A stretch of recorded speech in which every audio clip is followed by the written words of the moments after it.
Hi, everyone. Welcome to Authentic Expressions. My name is Mee Gaik Lim, and I look forward to answering your questions. So, waiting for people to log in. So, I am going to start by reading to you our sponsorship programs. Is that our sponsorship is by Laurel Ridge. So, we are grateful for their continuous sponsorship. Laurel Ridge is a behavioral health program. It offers compassionate care for every stage of life. It provides personalized treatment for all populations. Their interest is to help you into your journey of wellness. There are services for children, adolescents, adults, military dependents, active duty service members, veterans, and first responders. They offer inpatient services, outpatient services, substance abuse treatment, residential treatment. Feel free to call 210-491-3591 for no cost assessment. Laurel Ridge is open 24 hours, 7 days a week. Their mission is to save lives, heal families, and create hope. All right, welcome everyone. Glad you're here. So today's topic is finding your voice after holding it in for too long. So finding your voice after holding it in for too long. So I see some familiar names. Christine, welcome back. Brittany Jones, welcome back. Jarjay, hi. And Claudia, great. Thank you for joining this YouTube live stream. So, what are your questions specific to how to find your voice after holding it in for too long? So, what questions might you have? I would love to hear your questions. How can you express yourself? So, I'm going to read while waiting for your questions. Okay, Brittany has a question. Okay, I'm going to read a quote by Becca Lee. She says, "The surest way to lose your self worth is by trying to find it through the eyes of others." Okay, let's hear Brittany's question. Why does finally expressing myself sometimes feel overwhelming or even guilt inducing? Excellent question. Yes, because it is very new for most people to express themselves. Most people are used to suppressing themselves and muting their voices, silencing their thoughts. So it is very new for people to be transparent, be genuine. So, because maybe when growing up, you were told you know, to silence yourself. It is rude when you express yourself. When you're honest with yourself, we are blunt. So labels are pinned on our transparency. So now, as an adult, we know we are supposed to express ourselves, be transparent, be genuine, but yet, with it, we have the old childhood script of, you're being selfish when you express yourself, you're being rude, you're not supposed to talk back to other people. So all these negative scripts have a tendency to silence us.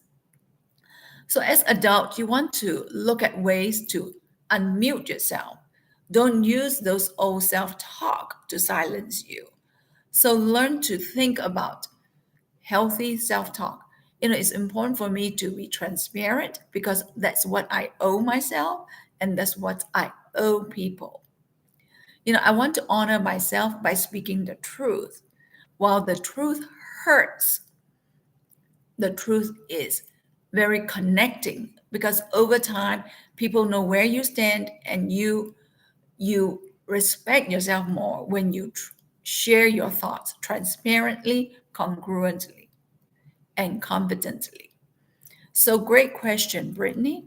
So Claudia asked, how can we find the courage to say what we've been holding inside without fearing that you'll hurt somebody or be judged? Yes, this is another common struggle.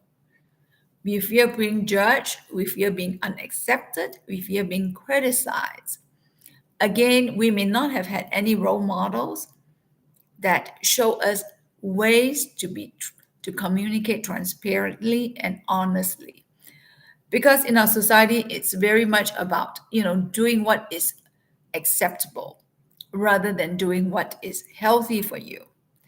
So learn to speak from a place of courage, learn to speak from a place of respect. And respect is not just about other people, but respect is about yourself, because you have to model respect to yourself. If something is burping within you, it's important for you to say it. So you may want to practice writing it out before you deliver the message. And when you deliver the message, learn to say things like, it means a lot to me. It means a lot to me when you help me with the household chores. Rather than complaining about what they are not doing, focus on what you want the person to do.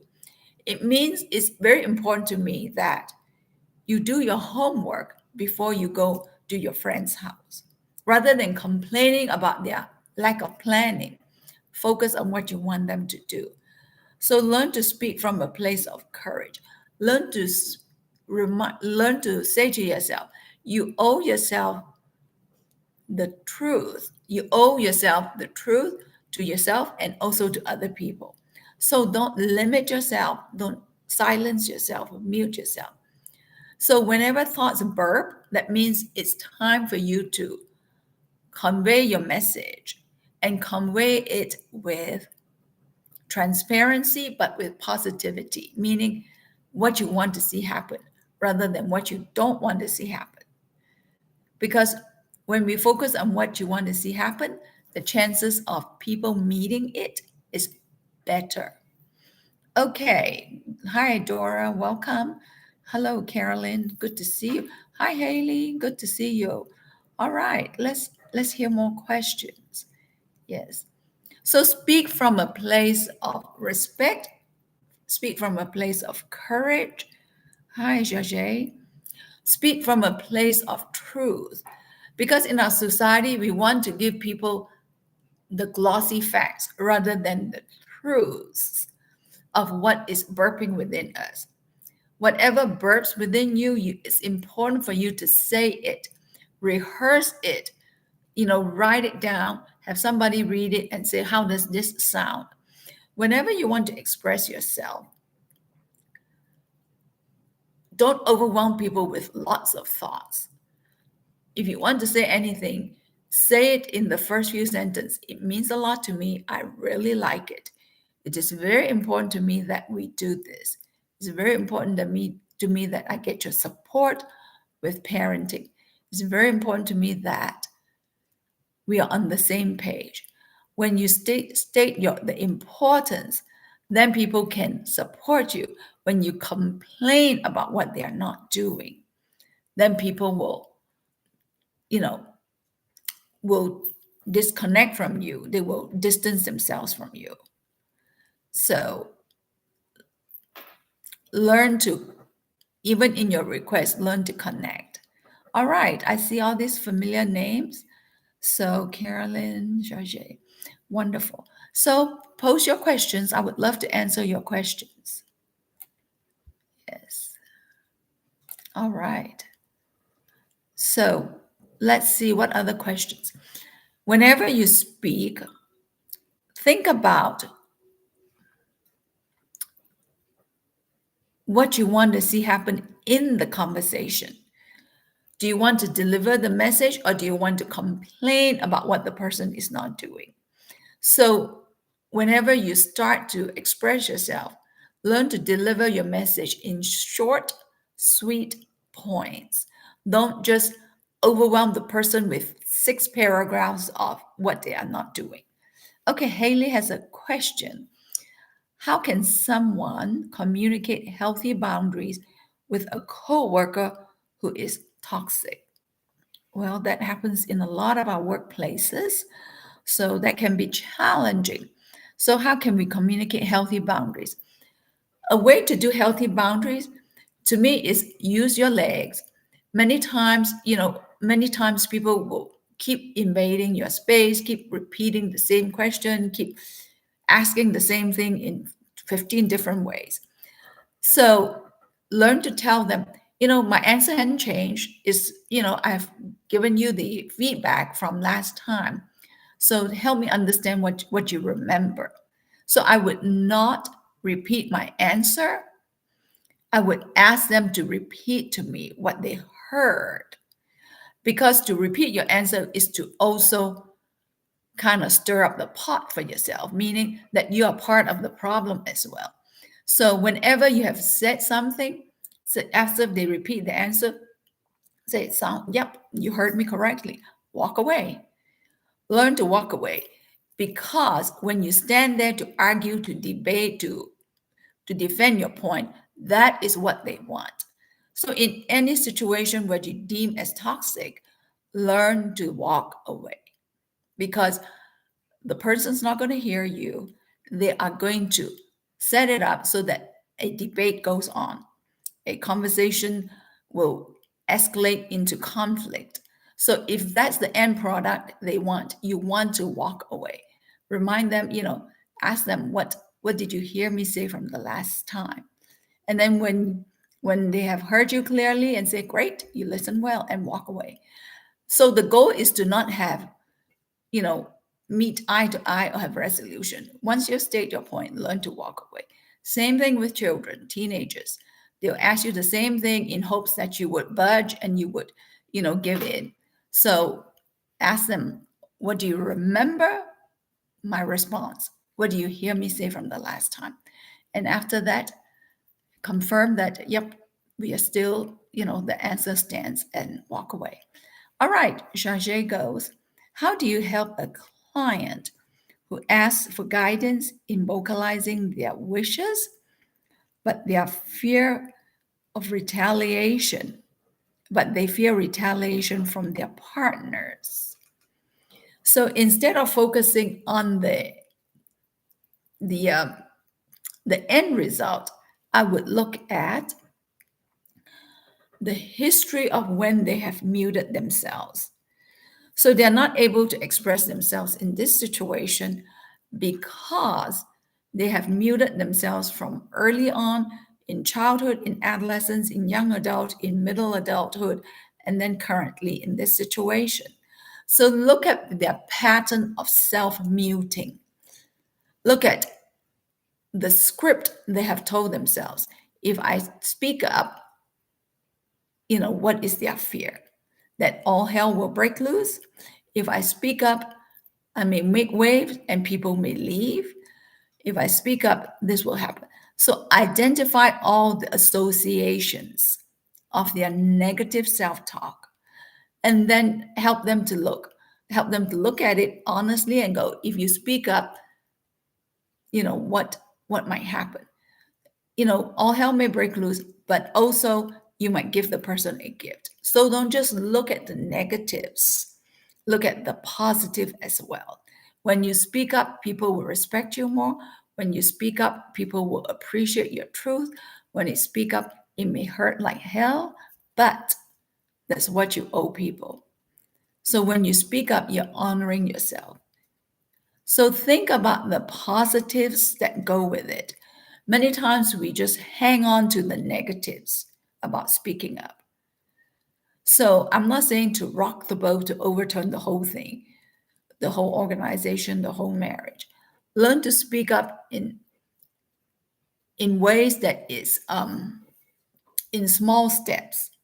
Because when you make a change, if you do one change and you do that every day, one time a day, that is significant. Don't look for drastic, 360 change. Change, like I said earlier in the earlier sessions, if you can do one change a week and do it consistently over a period of a month, over a period of 2 months, that is significant. So learning to speak up,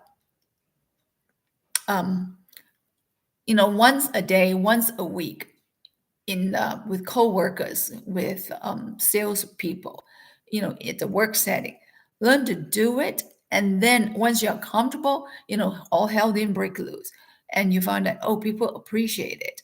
So speak the truth. Remember, your job is to not mute yourself. Your job is to not just calm the waters, but to speak the truth. Okay, Carolyn goes, how do you keep using your voice effectively after delivering what you are burping up? Yes, how to use your voice effectively.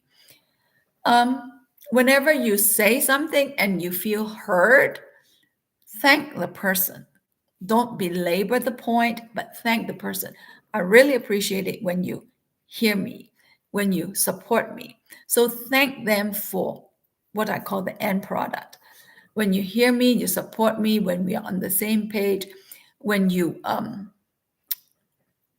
value my input rather than discount my input, when you take me seriously. So thank people for the things that you want them to do. So learn to say it in short phrases. Then it's seared in their memory. Oh, all she wants is for me to listen to her, to support her. So take out the complaints, the volumes of complaints, the pages of complaints. Because when people hear complaints, they turn away, they shut down, they clam up. So whenever you speak, always speak in one sentence, in one short phrase, deliver it, thank them. Don't attach any negative emotions to it, because when negative emotions show up, people start to turn things off. They disconnect. All right, Christine. When you speak up, you're honoring yourself. Love this. All right, yes. Let me get a drink. Always make it your responsibility to honor yourself, to respect yourself, to value yourself, and to advocate for yourself. Don't wait for people to do that for you, because if you wait and when people don't do it, then resentment show up. Like waiting for your husband, your wife, your partner, your children to speak up for you. When you speak up and you honor yourself, then people respect you. So don't think respect is from other people. When you show yourself respect, people see that, they notice that, and then they will treat you likewise. Because how you come across, how you deliver, is how people will honor you.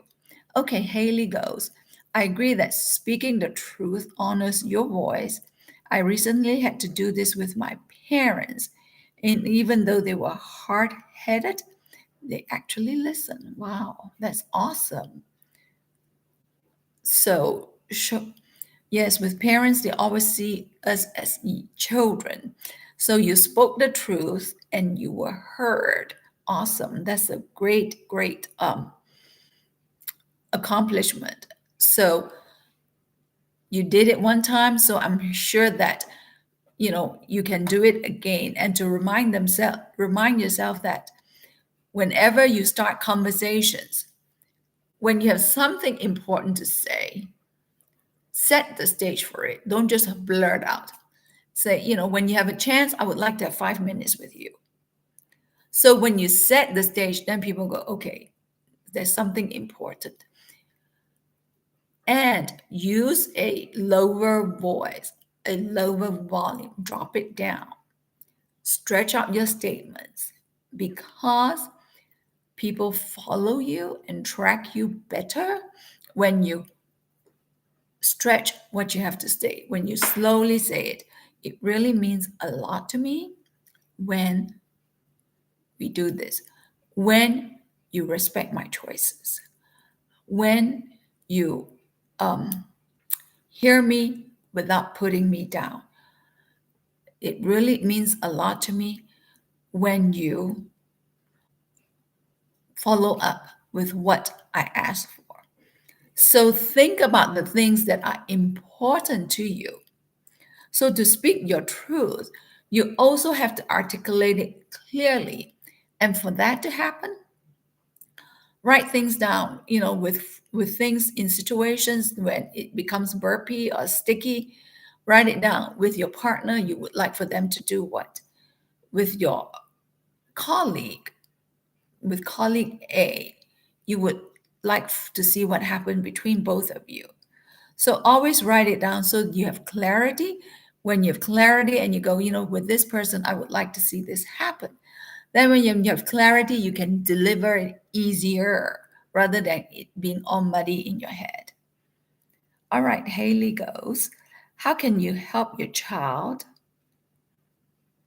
late teens, early adults, recognize that they are masking? All right, that is a great question. Many times it may be hard for them to hear, but you can share the same thought and come from an I perspective. And you can share it from your own struggles. When I was your age, when I was in my teenage years, I struggled with this. I found it easier to show my glossy side, show my fake side. So you speak your struggles. And then when you share your personal experiences, rather than try to change them or try to point it out, people hear better. Sometimes you may think, okay, they didn't hear me. Many times, teenagers, they hear you after the fact. It may not have an effect that month, that moment, but sometimes they hear a month later. And sometimes the message may show up 6 months later. So it doesn't have to be immediate results. So, so share with them the importance, of your own, how your own struggles have muted you and have silenced you and have stunted your growth. So share about these things that you have struggled with. Then it may be easier for them to hear you. So then it doesn't have a personal jab or personal sting. Or sometimes you may ask questions. How are you transparent with friends? How are you open with the people that you get along with and people that you don't get along with? So present different scenarios in conversations rather than just honing on their masking. So ask them for different ways that they handle sticky situations, different ways they handle um, problematic situations, different way they resolve conflict. So while they are sharing it, then they're sorting out their ideas. And it also helps them think at the deeper level that, you know, yeah, I can mask myself. That's one way. But then the other way is to be honest. So when you help them have dialogues, they're sorting out their thoughts. And then once they share with you, their likelihood of doing something different may be stronger. So great question, Haley. Okay, what other questions do we have about not holding things in? How to find your voice?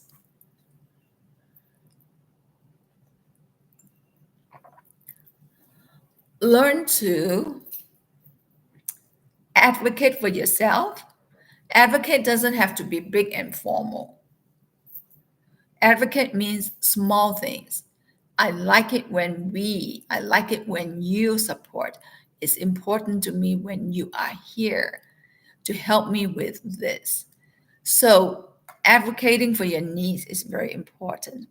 All right, Haley asks, what boundaries should you set with your young adult child who has ended up becoming a parent themselves at a younger age? Wow, great question. Great question. Okay, Haley goes, I agree that speaking your truth and honoring your voice is the greatest gift that you can give yourself. Great. Yes, yes.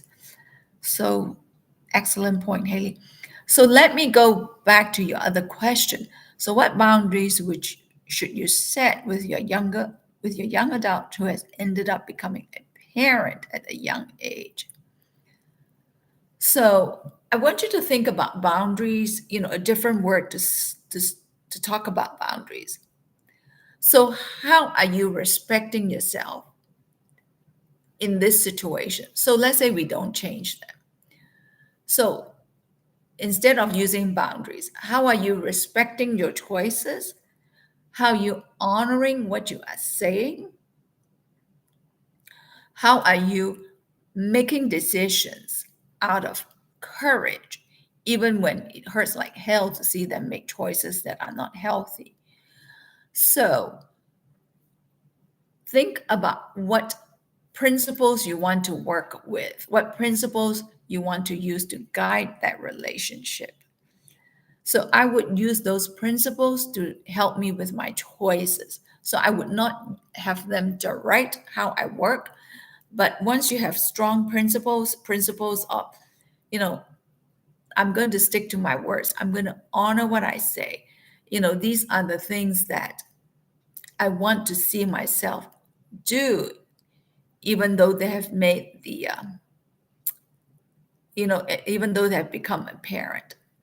So if you work from your principles, whatever those principles may be, you know, you want to value, one of your principles maybe you want to value autonomy, you want to value financial independence, you value consistency, you value backing up what you say. If you say something, you deliver it, then they're going to respect you, because if you said no, don't turn it to a yes, you know 3 weeks down the road when things become a little bit sticky. So always remind them, you know these principles, you know how I work. So tell me what are the principles I'm working with. So don't make it so much about them, but make it more about the principles that you're working with. All right. So Dora goes, once you find your voice and use it, what happens when others don't like it? Well, I guess change your playground and your playmate. Well, so what happens when others don't like it? Whenever you make changes, most of the time people will not like it, because you have been that way and it has been about accommodating them. So it's important for you to honor yourself and do what is right for you, and not just always do what is right for other people to please them. If you're hanging on to that friendship for pleasing, to ensure that others are happy, it's not a friendship. It's just a relationship where you are a good gopher, or where you are a good obliger. So even with families, sometimes they're used to you being accommodating, but when you set healthy boundaries, first they may not like it, but then over time, people respect you and they treat you differently. So don't succumb to the short-term changes, but think about the long-term benefits. Always do what is healthy for you, because you are in the relationship and you are part and parcel of that relationship. Yes. Yes, family members have a tendency to push more, because they know that you will cave in if they push one more time, if they push half an hour more. So when you allow people to push you and you're hanging around, then people will push you more. That's why I say, whenever you are challenged, state, my choice is this, we agreed upon that. Walk away. Always walk away. Use your legs, walk away. Don't stand there to further debate, further engage in fruitless back and forth. All right, our time is almost up. And then Haley goes, yes, align yourself with others who value themselves and are healthy like you. Yes, yes, choose friends that share your value, that respect you. Thank you so much for your questions, your thoughts. So next week, the topic is how to set healthy boundaries without feeling like the bad guy. So how to set healthy boundaries without feeling like the bad guy. So thank you for these great questions. I am going to close with this quote by Marilyn Henry. To live with purpose, to say the courageous thing, to celebrate the simple gift, to follow your dreams. This is the happy life. And the quote by Becca Lee is, The surest way to lose your self worth is by trying to find it through the eyes of others. So find your self worth through your own eyes. Thank you for these great questions. Come join us next week with your questions. I am going to close with the um, sponsorship services of Laurel Ridge. Again, this program is sponsored by Laurel Ridge. It provides personalized treatment for all populations. So their interest is to help you into your journey of wellness. So they have services for children, adults, adolescents, military dependents, active duty service members, veterans, and first responders. Call 210-491-3591. Laurel Ridge is open 24 hours a day and 7 days a week. Their mission is to save lives, heal families, and create hope. Awesome questions. Thank you, folks. Continue to think about ways to speak your truth, ways to speak from a place of courage, and learn to honor yourself. So let that be your practice this week. Have a great rest of your week.